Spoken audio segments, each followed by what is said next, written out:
Здравейте от Валентин и Петко Дизайн.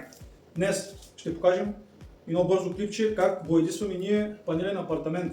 Ще обясним за грундови, абсолютно всичко. Не забравяйте, в YouTube са дългите видеа, абонирайте се, вижте в YouTube VIP Design, абонирайте се, там имаме 600 видеа, може да се гледат доста неща. Виж го хейтъра влезна във ватата, пак на намери бе, пак на намери бе, виж го къде е. Къде са появите общо, бе? Навсякъде на намират бе, навсякъде са бе. Ти човека. Той не е човека, той е мишка. Не знам какво е, не знам какво е, не знам. Добре, в този клип ще разясня някои неща за боядисването. Всичко ще се случи малко по-бързо, защото нямаме много време и издаваме. Взели сме грунт преди, като се изтърка, обезпрашава се хубаво и следва грунда.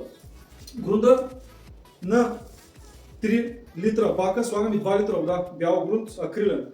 Минаваме навсякъде на ръка, ще видите как става. После разреждаме си боята на 3 литра, 300-400 мл на латекса.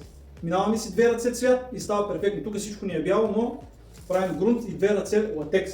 Да стане всичко перфектно. Сега това беше етап 1, отиваме на етап 2. Не забравяйте да се абонирате за канала ни в YouTube с 600 видеа.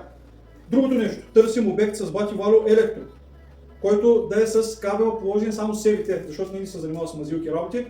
И сме решили, ако някой даде такъв обект, да направим 30 видеа за електро, от земя до апаратура, абсолютно всичко как се прави, защото много на хейта, че не разбираме и искаме да покажем нивото на VIP-а. Айде, минаваме на етап 2.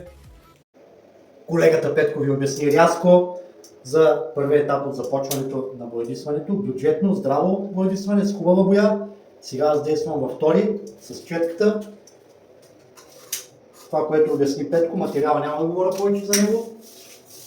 Действам бързо, за да може той да поеме неговата част от етапа, която е третата, карането с валяк.